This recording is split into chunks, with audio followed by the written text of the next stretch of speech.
This is Leave Your Mark. I'm Vince Cortese, and today's guest is Dan McCoy. He's a remarkable athlete defying the odds to achieve gold in 2014 Paralympics hockey team in Sochi, overcoming the challenges of spina bifida since birth with resilience and determination.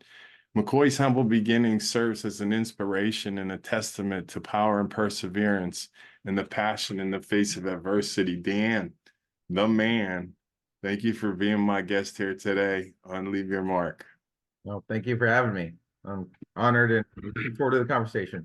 Hi there, and welcome. Now it's time for America's favorite podcast, Leave Your Mark, with your host, Vince Cortese. If it's fly, loose fitted, it's Cortese. If freezing, chubbers in it, it's Cortese. Leave Your Mark is about inspiring the world, one guest at a time.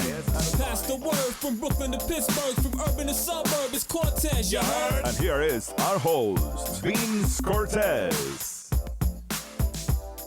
Yours is a very interesting story. What I want to touch on is that Olympic gold medal and what you went through to get it. But before we get there, what I'd like to do is share your beginnings and how life started out for you. So you're born and raised in Pittsburgh boy. Yes, yeah. Your dad is Mark is in information systems. He's tech, and your mom Angie, software sales and implementation, also in tech. Yeah. You get that background, and then you have one brother, Andrew. Yes. And Andrew and you have an interesting beginning here in your youth. I'll share that. But Andrew is a pediatric physician in Philadelphia, PA to the day, and we'll find out what influenced that for him as well. So from birth, you have spina bifida. Yeah. So couple things, like when I was born, I had a huge hole in my back, which is what's termed as spina bifida. My spine was actually externalized, and with that, a lot of times what happens is you have excess buildup of cerebrospinal fluid on the brain. So I have a scar kind of on my back, or on the back of my head here, but I have this vein looking thing right here is not actually a vein. It's the shunt that it drains, again, like I said, cerebrospinal fluid from my brain. And when I was born, it was placed into my abdomen to drain the fluid from my brain into my abdominal cavity. And when I was about 6 years old, it actually failed. So it wasn't draining fluid properly. And I went through about, I would say, a month and a half, maybe a little more, of hospital stays and surgeries, and like pretty much every other day or every day surgeries, and just different things of trying to figure out what was going on, and how to fix the shunt and put different shunts in and externalize tubes and all this stuff. Let me ask you a question, because you go from birth to 6 years of age before a bunch of surgeries begin to happen. So I mean, when this is put in, you're fine and you grow, or did they have to make adjustments in this? Because it's probably your largest growth spurt in your life physically. Yeah. So there's a couple different shunts you can get. So mine, my parents call it the Gravity Works shunt. So it's pretty much just gravity allows the spinal fluid to drain from my brain into my pleural cavity in my lung, where it is now. There's another one that's called a reprogrammable shunt, where you get like a magnet, and you can set like different like pressures on the shunt itself. Whereas mine is just the regular Gravity Works shunt. But from the day I was born until I was about 6 years old, I had surgeries on and off. But the kind of, in my mind, in my memory at least, the worst surgery was when I was 6 years old and having the shunt fail. And I actually woke up during one of the surgeries as they were pulling the tube here out of my neck.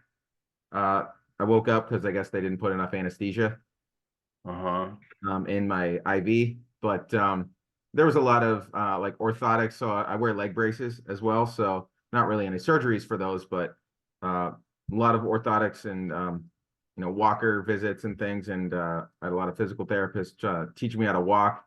One particular, Pat Osen, was she's a good family friend, but she was my first physical therapist. So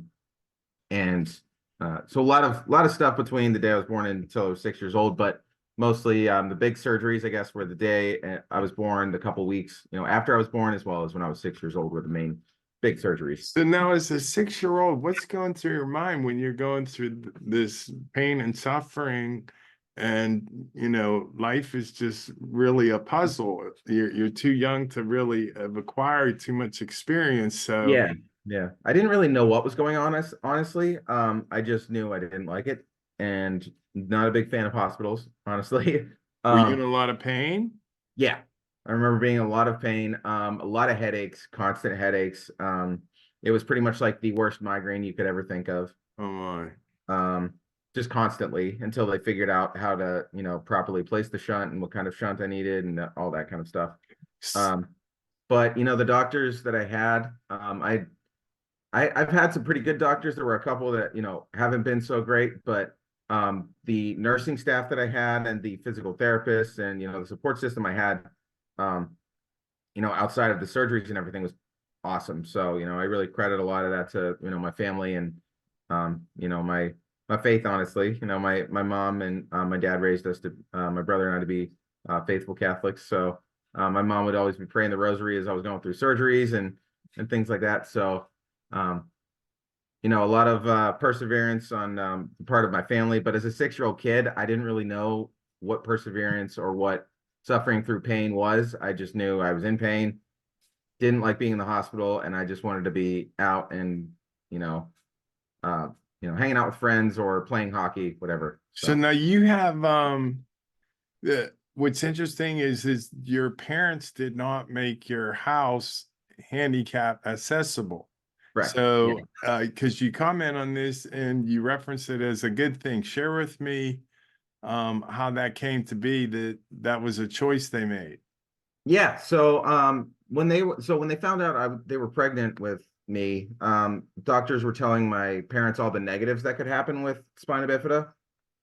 Most of them were kind of saying, oh, it's going to affect your relationship, like, with each other, your older son's relationship with you guys, his development as a child himself, along with, your child with, your disabled child is going to be born not being able to walk, talk, think on his own. A lot of it was the doom and gloom situation where my parents actually met with a doctor at Allegheny General.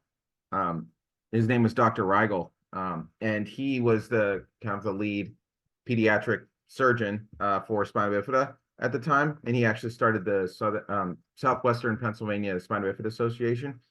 But he told my parents, yeah, everything you've heard from doctors, all the negatives, that could happen. That could very well happen. But it could also be, a huge blessing. And for lack of a better way to state it, everyone has struggles in life, right? It's pretty much choose your heart. So the way my parents are, he knew my parents pretty well just from, interacting with them and visits and scans and things. So he could say, you guys, it's ultimately their decision, but you guys aren't gonna, you might not be able to forgive yourselves, looking at your older child, and kind of missing out on the development that your older child could have as an older brother, as well as the experiences that you guys could have, based on, and again, he was talking basically from the experiences that he's had with other families with spina bifida. And he showed them a video of his experiences with folks with spina bifida, where these kids were laughing and playing with each other, and these families were, watching their children play around, and the kids, while they were either in wheelchairs, like braces, crutches, whatever, they were just acting like normal kids. And that moment when they saw that video of Dr. Rigel showing them that is really what kind of changed their mind, and they decided, it's going to be tough, but especially the early life. And if you talk to my parents now, they say it's tough just as much now, being my parents, but but they said that video that they saw of these kids just leading normal lives, basically, is really what kind of changed their mind.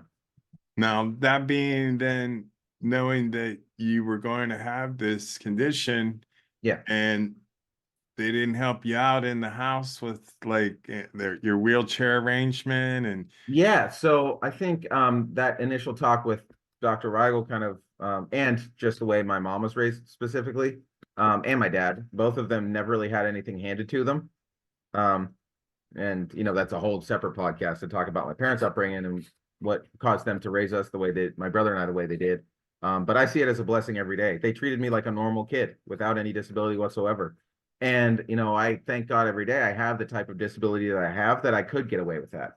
There are some parents out there that treat their kids, as an able-bodied kid when, they're a little more, they're a little more hands-on, I guess. They need a little more hands-on activity, where in that case, it wouldn't be proper to have your house completely inaccessible. But for me, I saw it as a challenge. So if I fell asleep on my parents' couch, on the middle floor, my bedroom's on the top floor. So I had to walk up 13 steps, no matter how tired I was, to go to sleep. My mom and my dad would not let me sleep on the couch frequently. So they would have me walk up and down those steps. And little did I know, that was actually getting me not only physically strengthened and prepared for, later on in life, but developing my mental strength to see my disability as a positive and really focus on what I could do and see what I could strengthen rather than what I didn't have the ability to do. Connect with us on LinkedIn. Be our friend on Facebook. Follow us on Twitter and Instagram. Whether jumping out the MP or jumping on the app. You are listening to Vince Cortese. We just want you to leave your mark. That brings me to the point now. At the age of 4, you start playing hockey. And at 8 years old, what happened to you when your friend returned from Salt Lake City? So I vaguely remember being at a hockey tournament with my brother in Canada, and Canada loves hockey. So in the States at the time, we couldn't see any sled hockey games. There was no televised sled hockey games in the Paralympics. They just had, I think, a little spotlight, like a little snippet in one of the newscasts about the Paralympic Games in Salt Lake City at this tournament in Canada.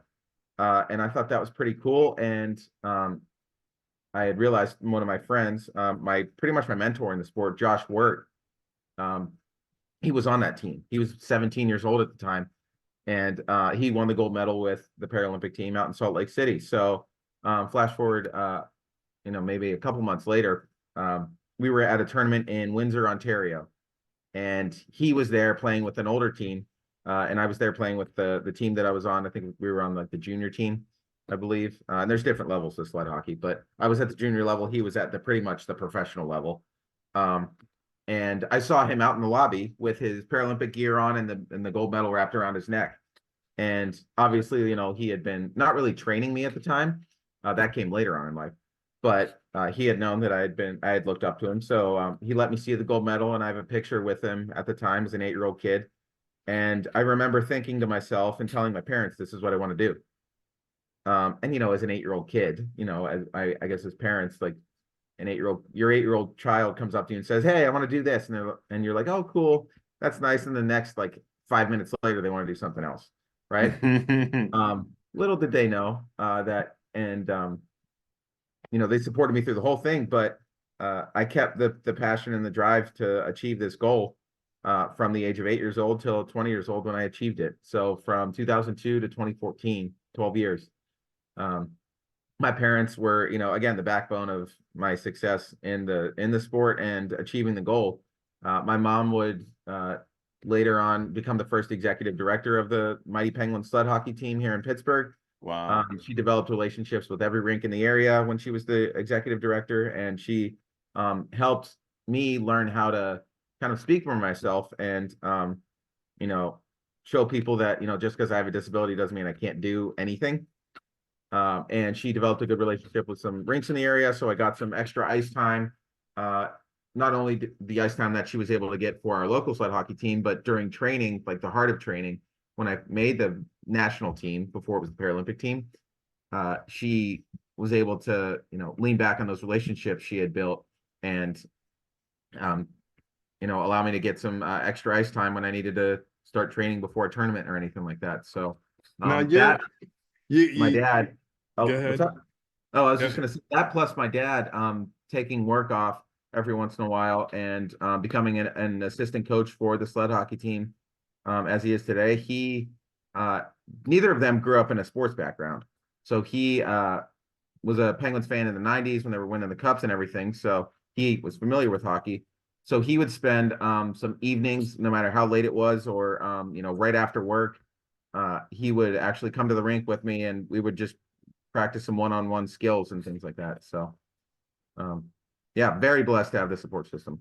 Yeah, that is true. Now we jumped you from 8 years of age and seeing the gold medal. So your background is you're a Fox Chapel high school graduate, and Yep. you go on to University of Pittsburgh Panthers, hail to Pitt, Yes, sir. and you get a degree there, and then you go to Liberty University and get a master's. So you're fully equipped on the education with a Yes, sir. gold medal around your neck, and life is beginning to take full swing for you now.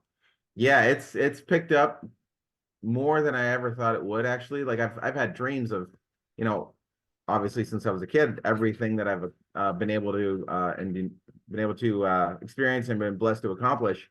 I've had a dream of it first. But this is a whole new ball game, being a personal trainer myself with a master's degree in basically exercise science. It's human performance with a concentration in strength and conditioning. And then my undergrad was in communication from Pitt. But outside of like physically exerting myself, the mental exertion is a whole different ball game for me. You know, with all the brain surgeries I've had, the concussions I've had, and all that kind of a thing. I've always preferred to physically exert myself, but I see it as a more of a, you know, lifelong challenge, I guess, to mentally exert myself, you know, every day. And now I see life the way my parents raised me ultimately was to see my life as not about me. It's about those that I can help fulfill their ultimate purpose in life. You're a testament to your discipline, and making this situation work for you instead against you is just incredibly inspiring. Hi, everyone. This is Vince. I hope you're enjoying this episode. I just wanted to take a moment to let you know that I've started an online coaching. It's called Invincible Coaching. So if you're interested, click the link in the description below. Now back to the episode. I just want to touch on a couple things. At 14, you were on the U.S. national development team.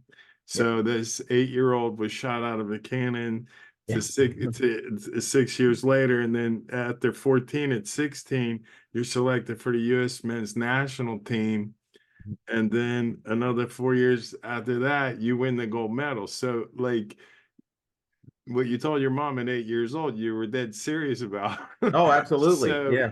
but I mean, this Absolutely. was the forging of the man you became today. So I want to, you have on your Dan McCoy Fitness Dream Big, but your quote on the bottom is no goal is impossible. It all starts with believing in yourself.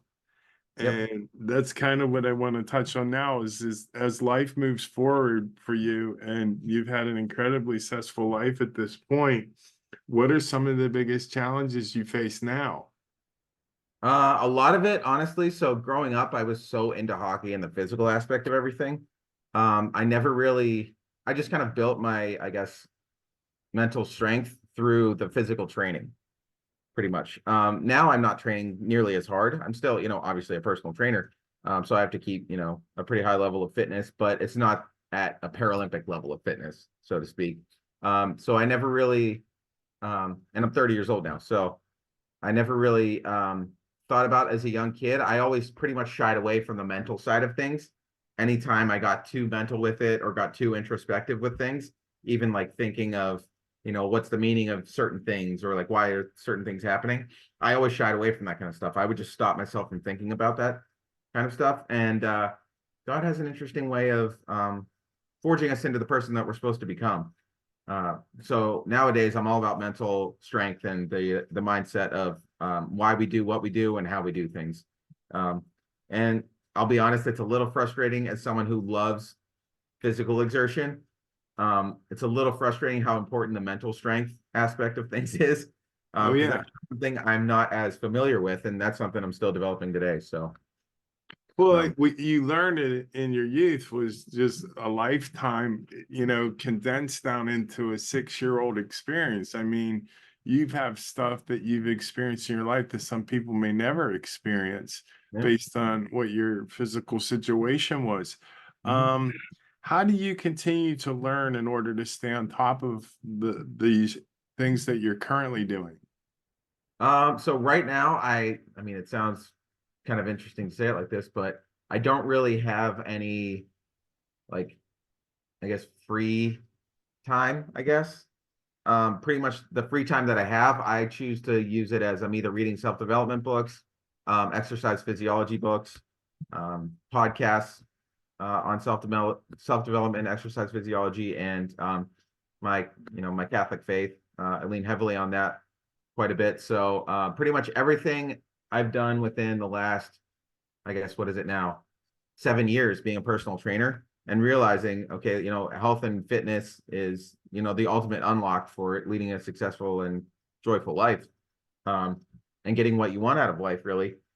So I try to mentally, and I fall short of it all the time, but I try to mentally tell myself every day, my life is not about me, and whatever I'm doing, I need to do it with others in mind. So whoever I'm helping, whether I'm helping other folks with disabilities or able-bodied folks or even elderly folks that weren't born with a disability but acquired disabilities later in life, how is what I'm doing or what I'm doing in my free time, so to speak, going to benefit them?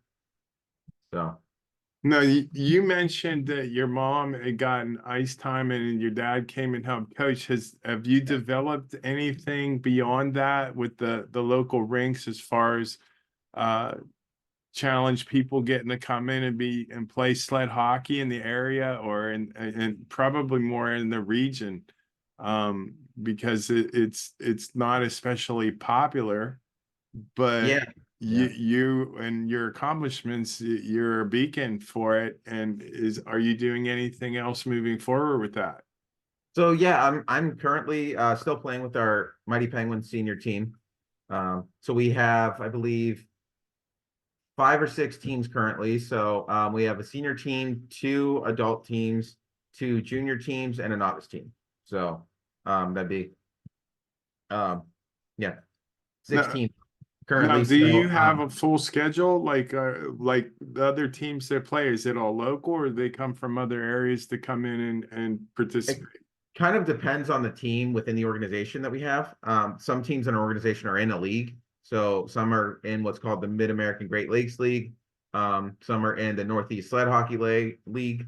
And then like our senior team right now, we're not really in any specific league, but we organize some weekend scrimmage games, that we have teams come down from either Buffalo, Ohio, Ontario, even Montreal. We've had teams come down, or we travel to these different cities or states or countries, even up in Canada, Yeah, I would think. to play these teams. So that plus we have, I believe, 2 major tournaments throughout the year. So we have the NHL Sled Classic, where any sled hockey team in the country and even in Canada that has an NHL affiliate, so any NHL team that helps out their local sled hockey program, those teams get to represent their NHL team in this big tournament that changes all over the country, pretty much. That tournament, as well as the sled hockey championships. Formerly, I believe it was called the National Disability Festival, with disciplines such as sled hockey, blind hockey, amputee, special hockey, veterans hockey, that kind of a thing. Now, is any of this stuff made known to the general public where they could see something like this, or is it on streaming television or the internet or something like that? Yeah, so the major, what's called a national governing body of hockey, specifically of sled hockey, of any kind of adaptive hockey, and pretty much able-bodied stand-up hockey below the NHL, is the national governing body for the United States is USA Hockey. So on their website, you can see probably a full list of different events going on throughout the year, and where they're being held and what teams are going and that kind of a thing. So now, do you have like a social page we could find that out and see where you're playing and some of the events you're playing? For me, even though I am 30 years old, technically a millennial, I'm terrible with social media. But my personal social media page, or I guess my business page, is Dan McCoy Fitness. And yeah, it took a while to come up with that name there. I'll admit that took a while. It just came to me. But yeah, so I post on Instagram and Facebook primarily. So I do have a YouTube channel, but I'm terrible at editing videos and I need to get better with that. So hopefully this will kickstart me into, getting some See YouTube if we can send a video editor your way. There you go. At this point, what would you say is the most important thing you've learned in your life? there's a lot, but I lately, I guess I don't know if I could narrow it down to just one. I would say your life is not about you, and I mean that with all the love in the world. You know, everyone's important, but it's more important what you do to help others. Um, Second one would be um, perseverance. Just, you know, everyone has difficulties in life, no matter if you have a physical disability, if you have cancer, right? If you're with your parents as they're dying and there's nothing you can do, if you're like with them on the deathbed, that kind of a thing. A lot of folks traumatic injuries, right? Whether you're a veteran, you get blown up in war, or you get hit by a car or a bus or whatever. Um, Pretty much everyone's got difficulties. Everyone's got a hard life. You just choose your heart. And then the last one, my favorite one personally, is pay now or pay later.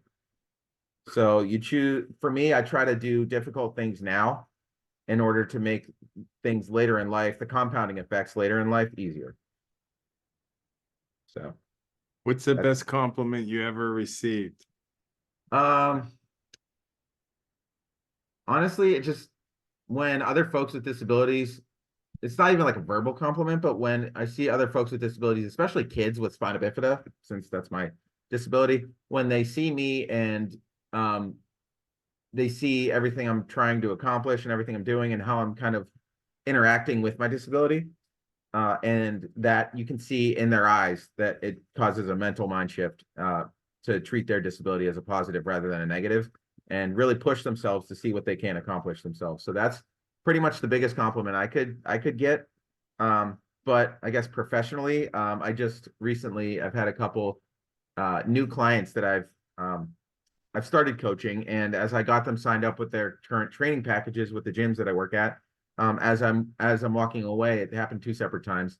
One of this elderly woman says he's the best trainer I've ever had. Or he really has, you know, more patience than any trainer I've ever worked with. And, you know, he's, you know, he really listened to me and took what I wanted to do to heart, and took my physical limitations to heart as well. So, and that was just something I heard in passing. So to hear that, it really made me feel like I'm on the right path and really doing what I've meant to do. So. I believe you're totally on your way. If you have a billboard, what would you put on it? First and foremost, I would have to put a crucifix for sure. My Catholic faith is huge to me. And I know it's not the most popular to talk about, but I can't, you know, share my life story without it. And honestly, I'd rather be denied by humans than denied by God. Honestly, it sounds pretty crazy to Agreed. a lot of people to say that, but it's true. So first and foremost, have a crucifix there. Probably one of the quotes that I mentioned: choose your heart, pay now or pay later, or my life is not about me. One of those, or my favorite Bible verse, Philippians 4:13. I can do all things through Christ who strengthens me. And up until I was probably in my 20s, I didn't realize that that wasn't about physical strength and like getting stronger. It was about leaning on God in the difficult times. Exactly. So Okay, something along those lines, and I guess the importance of family. So I believe that you're in complete order. You're heading in the right direction on all fronts. How would you like to leave your mark? How do you want to be remembered? honestly, I just want to be remembered as someone who helped others achieve the highest level of physical and mental strength that they can, and show people that when they look at me or see a picture of me, that, you know, even though I have a disability, it's not a negative. Maybe just changing the way they look at a disability, as someone maybe, oh, they're broken and they're never going to be able to do anything, or maybe just when they see me or a picture of me, just seeing what you can do rather than looking at what you can't. So that's truly inspirational, Dan. I mean, your resilience is kind of interesting. How when you mentioned when you were younger, you toned out the mental part, and now you're older, and the mental part plays a bigger role. Yeah. And it's probably why you're a great trainer, and that woman is exclaiming how patient you are, because I mean, you went through a tough road and you got it done on the front end, and the back end can look much brighter for you now. I'm very, very proud to have you on the show. You're incredible inspiration. Your mindset and everything about what you're accomplishing and where you're going and what you're doing is to be commended. So thank you for being my guest here today. Thank you very much. I really appreciate you having me on. Lastly, let's do your internet stuff again. Okay. Website. So Social everything is pages. pretty much just Dan McCoy Fitness. Okay. So, if any folks want to get in contact with me too, so you can send me a message on any of those. My website has a way that you can put in your information and ask for personal training if you're interested in that. I coach at 3 different gyms currently. Life in Motion on Saxonburg Boulevard here in Pittsburgh. Lorianne West Community Center in Fox Chapel, pretty much near the Fox Chapel High School, as well as the SCB training room in Neville Island. So, All and then right, I do folks. virtual training as well. So You want the most patient trainer in America? Dan is available. Give him a call. All right, my man. That was my pleasure. I loved hearing your story. It's very inspiring. thank you very much. I really, really appreciate you having me on. If you enjoyed that episode, wait till you watch this next one. Click the link above.